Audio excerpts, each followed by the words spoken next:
We'll get started then. Obviously, welcome to Dystrophy Diaries, the podcast. I'll do a little introduction. Obviously, I know we're kind of family now, but I started this podcast really to kind of just give a voice to the disabled community, really, and share lots of really great stories and everybody's unique experiences. And I really wanted to have you on because I've followed you for a little while, and I think I just wanted to hear your voice, really, and your perspective, and learn a bit more about your journey, really. Yeah. Yeah, sounds good. So obviously, first question is, would you mind telling me a little bit more about your experience within the community and your condition? Yes, I'm neurodivergent, so I'm autistic, dyslexic, and dyspraxic. So I had that lived experience before, even though I was kind of late diagnosed with all of that. And then around 3 years ago, my health took a turn, and I won't go into the ins and outs because it's a bit traumatic, but I ended up in hospital, and from there it's been a whole journey where I've got a chronic condition called MCAS, or mast cell activation syndrome, which in a nutshell, I'm not a doctor, so I will preface this by saying I'm not an expert in the condition I have, just how I interpret it. Basically, I have allergy-like symptoms and severe allergic reactions to things that I shouldn't. So things like stress, random triggers, cold, hot. And yeah, it comes with a whole host of symptoms that affects people differently, and it's a very unknown condition within the NHS. Not many GPs know how to deal with me or carry out my care, so it's all kind of long wait lists. So yeah, I started, obviously I'm neurodivergent, but then I kind of got this other lived experience in terms of a physical health condition that definitely disables me on a daily basis. And I think when I was looking at the questions before I joined, I realized one thing that I really wanted to say was that I'm a massive believer, and you kind of said it in your intro, around like the diversity within the community itself. So like my neurodivergent experience, or the experiences I have with that, are different to the experiences I have with a physical health condition. And I think that's why it's really important to, like you're doing, speak to so many different people with different lived experiences, because this experience I have as a disabled person being neurodivergent versus what I've had to navigate in terms of PIP, mobility aids, all these other things, is like a different experience that, has almost felt like going through the whole process again, despite facing barriers my whole life. Yeah. That's a bit in a nutshell. I want that's completely like jogged up a new question that's popped up into my head. Hope you don't mind. But how have you found, obviously being diagnosed with more of a physical disability later in life? How have you found that experience? Honestly, really tough. Like the last year or so, to be really transparent, I've been in therapy for navigating obtaining a physical health condition, and like what I was saying before about the experience being totally different. Especially because I'm low support needs autistic anyway, and I think that's also important within conditions and neurodivergences to have a spectrum of experiences. But like my experience before was kind of like, I kind of know how to support myself, and I can, with family, can kind of not push through it, and that's not a good way to say it, but I can kind of get through it. The experience I've had with my physical health condition has been totally different. So like when my hands swell, I can't use anything. There is no pushing through. I can't do it. I can't walk downstairs.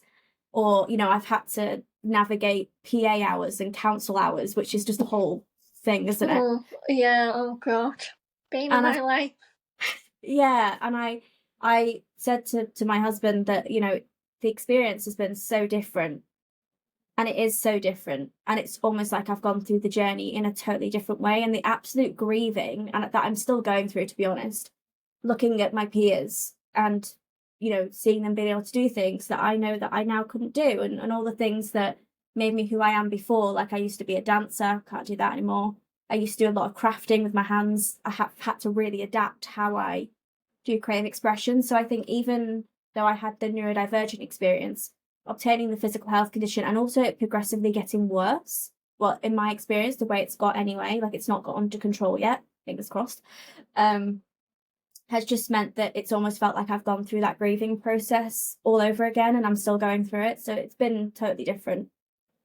I think something that I've definitely found when speaking to a lot of different people has been the difference in experiences of the onset of condition. And I think when you've kind of had it your whole life and that's all you've ever known, so like me, I think that enabled me to adjust quicker and kind of have that grieving process at a younger age, get the therapy, and then accept it a bit quicker. But I think when you're a bit older and it's quite a quick onset and a quick change, I think adapting to that can be very difficult. So I think, I wanted to ask that question because I know a lot of people that sometimes listen to this can relate to that. And I think it just helps you feel part of that community, not feel alone. But I think, from what I see from you, you do incredible things, and that moves on to my next question, which is, you've obviously created a very strong voice and community through social media. And was it your experiences that kind of inspired that, really? Yeah, so I started TikTok when I was doing my master's degree remotely during lockdown, and my master's degree is in research, and it was looking at lived experience of disabled people. And when I was doing it, I was like, at the time, it was predominantly focused on dyslexia. And I was doing it and I was like, why is no one talking about this? Like, this is actually kind of like, it's comedically bad. Like, a lot of, I know it sounds awful, but comedy has always been a vehicle for me with this kind of stuff. It's like when I had my assessment with the council and their suggestion to me not being able to walk down the stairs and make something to eat was for my partner to leave a jug of juice on the side of the bed. Oh, for goodness sake. No. Right. When you're like, and like, obviously it's not funny, but it's almost so. You've got to laugh. Yeah, and I started making these videos about being dyslexic and like people just having no idea how to deal with me. And I've been really fortunate that the community that started with me has grown with me. And as I've acquired disabilities, which tends to happen if you have one, you're more likely to kind of get another. Particularly with neurodivergence and physical health conditions. And I've been really fortunate that the audience has grown with me and kind of supported me through. So yeah, it kind of happened really organically, but also very quickly. Like within a month, I'd grown to something ridiculous, which at the time was quite difficult to navigate, but I've obviously settled into it a bit now, which is good. I think you are you've got a really good community, a good following, and I think you've got a really nice, like, kind of, again, that feeling of people that really relate to what you're saying and really just support you. And I think having that example of someone who is navigating and managing to, get married and live independently and employment, it just helps you feel, I think, a lot more motivated and just like, okay, it's not all of this real big negativity that often I think people try and, paint living with a disability. Yeah. So obviously mentioning employment there, how have you found navigating work life with your conditions? I think I've been really fortunate that since my master's degree and since TikTok, I initially did freelance for a couple of years and then decided that I wanted to move into something that had a bit more routine to it. And so I was really lucky that an agency called Purple Go, who is led by disabled people, took me on as a junior strategist to kind of transform what I kind of knew about social media, but like formalize it a bit more into something that could be applicable to other people. And yeah, I really enjoyed my time there. And then I moved to Even Break, which, is all about, it's a disability job board run by and for disabled people. And that move there was because I wanted to be part of a journey, like, because before I was kind of pit stops on people's journeys. I wanted to be part of the longer journey. And in terms of how that's been, I think for me, it's been accessible because it's remote. I know that if, like, I've looked at other employments before and like, for me, it would cost me money to go to work if it was physically somewhere because I would need support, and there's only so many hours that all these different things fund, and then you have to weigh up which hours you want to use and where you want to use them. So I think I've been really fortunate that I work in marketing, which is a digital landscape, so naturally lends itself really well to online work, and I've only worked remotely and then obviously done these kind of ad hoc bits with DyslexicDayna, so I've been really fortunate, but I'm also not under an illusion of what's currently going on politically in terms of getting more disabled people into work and all that kind of nonsense. And I only say it's nonsense because the access to work wait is so long. Oh my god, I know, it's ridiculous. Yeah. So yeah, it's I think I've had a fairly positive experience, but I also don't think that I'm a firm believer that I don't think people should only get support if they add productive value to society. We should support all people, all disabled people, in my opinion. I agree. I think I have recently moved into a remote job, and it's been really transforming for me, in regards to like managing my health, and yeah, I could never look back. I mean, beforehand, I really enjoyed my work previously, but I felt like I was always having to choose between my career or my health. I felt like I could not have both, which was really, really disheartening, I think. And a lot of the time I put my health second best, and I think I ended up paying for that in the long run. But I think now there are a lot more companies and employees out there that I think are slowly starting to accept remote working, but I still think we've got a long way to go. I mean, even recently when I was looking for employment, it is just so much harder when you have a disability trying to find something that works for you, that you enjoy, but that also is accepting of you and, accommodating and is willing to offer you the right support. So yeah, but I'm really glad that you've had a very positive experience, and I think that'll be really comforting for people to hear, because I think there's a lot of not great examples out there at the moment, unfortunately. Yeah, I do also think as well, it's been beneficial that I work in the disability sector, so I'm surrounded by a lot of people with different lived experiences, so naturally they tend to be more inclusive, as like, I've only ever had disabled managers, for instance, which is very helpful in terms of saying I need to go and lie down, or can I pick these hours up tomorrow. All of that has always been really flexible. But I have gone for job interviews and things in the past in more mainstream settings, and I think that is where the huge barriers are. Like, if you want to transition into like mainstream marketing, it's so, I don't know how to phrase this, so I'll just say it, but like toxic in the sense of like, I'm a firm believer that I think a lot of, even if you don't know a lot about disability or access, if you have a good company culture, a lot of that will happen naturally. So like, if you're flexible around people having lives, for instance, or needing to pick up their kids or being sick or whatever, then you'll naturally be more aligned with supporting a disabled person in the workplace. Absolutely. But I think that's, sometimes very tough to get if you're looking for marketing jobs in London, for instance. Yeah. Yeah. Yeah, I would agree with that, definitely.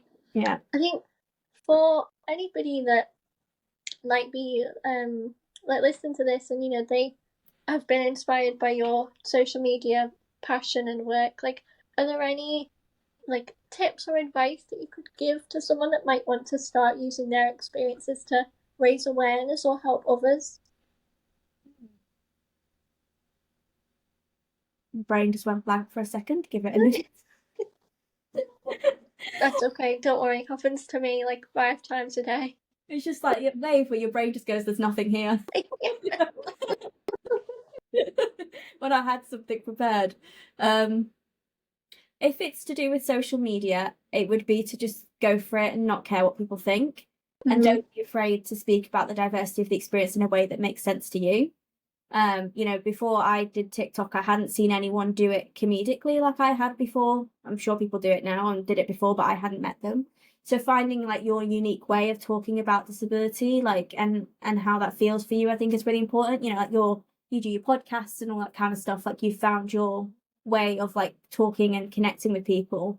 And for me, like, I don't process things very well. So for me to be able to make a skit even weeks, months later about an experience I had is really healing for me in a lot of ways. I get as much back as I put in, and I think as long as you lead with that, that's a good thing. And then the second thing, which is on a more personal note, which would be, it's okay to be a full-rounded human.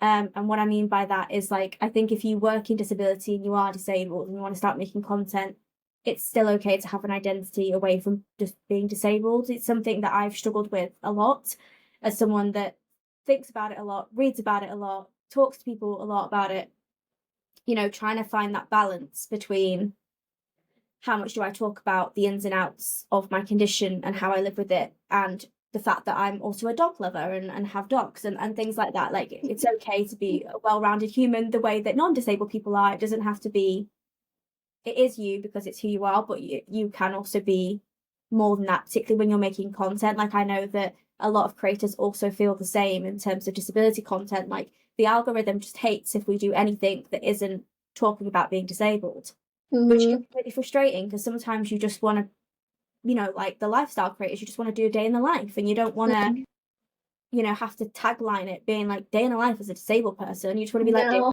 Dana. So yeah, that's my kind of two things. Hopefully that's actually advice. I don't know if it was good advice or not. No, honestly, it really was. I think that is definitely something I have found quite difficult to balance with the podcast, and knowing how much do I want to share without it feeling like, well, that's just me and my identity, and feel it consuming of who I am. Because like you say, you know, we are well-rounded humans. Like, there's a lot of different aspects to us. We're not just that. And I think, yeah, it can be really difficult to feel like you've got that balance right. So definitely something I think I'm still trying to figure out. But no, I think that was really good advice, to be honest. That's good.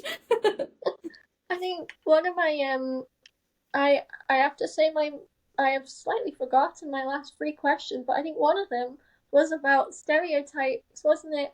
And wanting to know, how do you feel the stereotypes in society around disabled people are? Do you feel we're maybe making some progress in inclusion and stereotypes, or do you think we're still struggling a bit with a lot of ableism and misunderstanding? I think over the kind of 5 years I've been in the space, the sector, I've seen massive growth, particularly around non-visible conditions, or, you know, however you want to term it, and things like that. But I think, you know, there has been a lot of conversation recently, or at least in like the neurodivergent community, of, you know, what I was saying before about making sure we're also platforming the diversity within particular conditions. So, you know, for me, being autistic, I've kind of pulled back from making content about being autistic, and that was very intentional. The reason was I felt like there was a lot of people that had my experience and looked like me creating content like that, and I kind of started to feel like, actually, I need to move over. We've kind of done that bit now. We've proven to you that autism doesn't just look that way, but we also need to make sure that we're bringing in, you know, medium and high support needs autistic people as well, and from wider marginalized backgrounds. So I think it's that thing of like, yes, I do think there's progress, and at the same time, I still think there's progress around non-visible conditions. But I also think that we don't want to go too far the other way, where we only understand and support non-visible conditions and not, you know, the complexities of other conditions and things like that. And the reason I say that is because, as someone that has gone on that journey of transitioning through a condition that's got worse for me, or my experience, you know, not using mobility aid to then needing a mobility aid and needing physio and all these different things, you know, the experiences I've had are totally different, and they both come with their own set of like not so great stuff. So I'll tell you an example. So recently I went to Hyde Park to watch Sabrina Carpenter, which was great. I had accessible tickets, so it was all good. And they had disabled bathrooms, and anyone that used those, like, you had to have like a wristband for them, and they had like 5 or 6. And I joined the queue, and I don't have urgency. I just need a bigger space, and I also need the emergency cord in case I hurt myself or fall or whatever. But I don't have urgency, and I was in this queue, and there was this red wristband that was for urgency or something like that. And the lady at the front started segregating visible versus non-visible disabilities, and giving preference to me as someone with a walking stick. And I said to her, I said, I'm happy to wait. I don't have urgency. Like, I just need an accessible bathroom. And I could see there was a guy in the other queue that was freaking out, because he clearly did have urgency at the back of the queue. And I made him come to the front. And I said to her, I was like, you can't separate people based on how they look around disability, but that's what they were doing. And they were giving preference to people with a mobility aid. And I met this wheelchair user who was looking at me like, what is going on? And I was like, I know. Like, and so, you know, there's that side, but then, you know, that kind of conversation around, you know, hidden conditions or invisible conditions or whatever. But then on the flip side is everybody asking what happened to me on the bus with my mobility aid. And it's like, I don't want to tell you, a complete stranger. So I guess what I'm trying to say is I think there's different challenges on both sides. And I think the progress now is finding balance, that disability doesn't look one way. It's very diverse, and so is the experience within it. And I still think that's pretty rife, if I'm honest. But I think we are getting there. Yeah, no, honestly, I would completely agree with that. I think I've definitely had similar like experiences where you feel like, oh, we've not quite got the balance right here in regards to big events and accessibility and where some type of priority is. And I think that probably is some of the biggest challenge now, is trying to find something that works for, I guess, everybody and is fair and inclusive, but also takes into account everybody's different needs, which are so varying and across the board, really. And I think a lot of it comes down to communication, doesn't it? And making sure that the right people are involved in the conversations of these types of events. And I guess just in the room. Exactly. I feel like it's so crazy the amount of decisions that we're not a part of that involve us. And it's like, well, how can you expect to get it right for us if we're not the ones being asked the questions? It's crazy. It is, definitely. I mean, we've known that for a really long time, that meaningful inclusion happens when you have a diversity of disability and voices in the room. And I think, you know, that's across the board, because you can obviously you can do the research or whatever, but no one's going to be able to tell you the lived experience of disability and the diversity within it other than disabled people themselves. Like, I'm sure mine and yours experience is totally different. And, you know, in a setting, you know, some things might cross over, but some things might not. And I think you'd only get that if you were to speak to people with a diversity of experiences. Absolutely.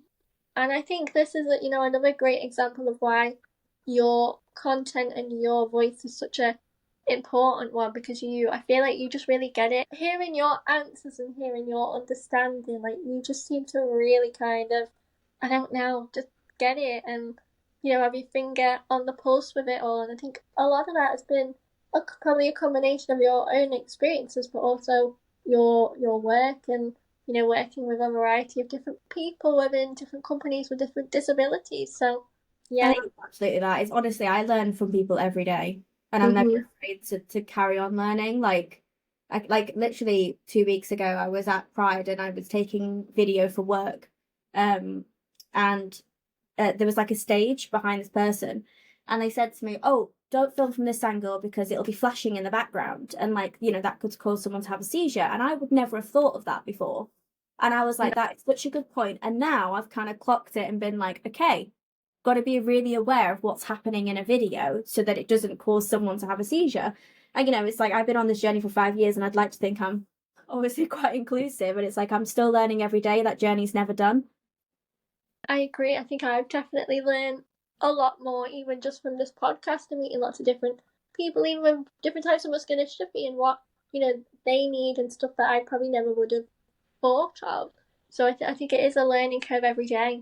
But I'll round off with my final question that I ask all of my guests. But obviously, for anyone that's listening to this podcast that might not have heard much about your any disability really, like, or any neurodiversity, what would you like their takeaway to be from this episode with yourself?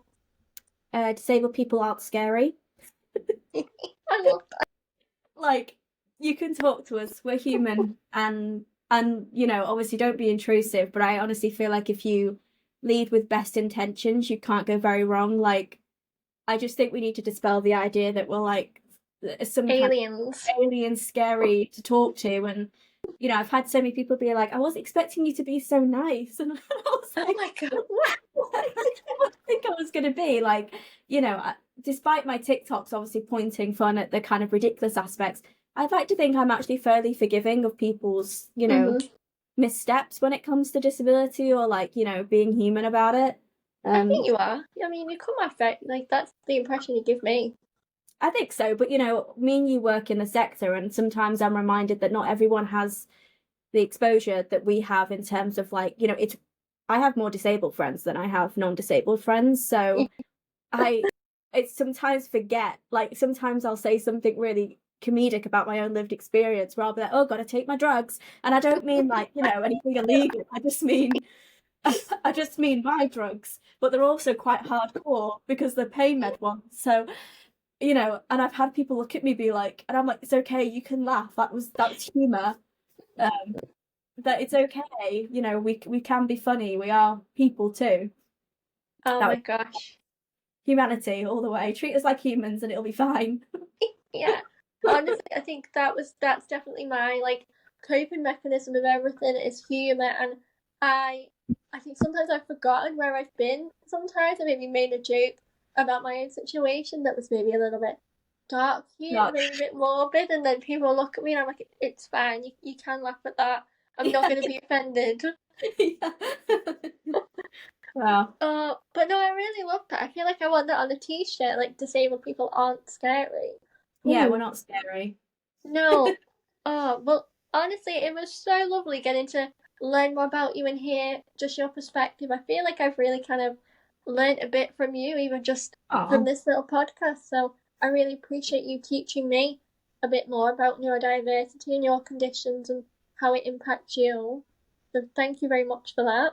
Thank you for having me. No, you're always welcome. And obviously, I will, as soon as this is uploaded, I'll tag you and let you know. I'm sure people are going to love it. I think absolutely. But I'm so glad we finally got to do it, honestly. Hey, yes, the box. We did it. Well, I hope I actually get to, like, see you soon in person. Like, I don't know, even like a family function or something. That would be nice. I know, it doesn't help that I moved to Dorset. No, just a little bit far away. Oh no. But next time I go visit my mum and dad, I'll drop you a message and maybe we can all get together. It would be lovely to chat, especially having, you know, experience within the family is also helpful as well to make friends. And absolutely. You know, I even think, you know, it's been a journey for my family to get used to the idea of me having physical health conditions, you know, so yeah, I think it's lovely now to, like, just have somebody else, like, in a family environment that is on, well, just in the community, and you don't feel so alone, definitely. But yeah, just drop me a message and we'll do something. Absolutely. Sounds good. Enjoy the rest of your day and your week, and I'll speak to you soon. Definitely. You too. Oh, thanks, Dana. Bye bye.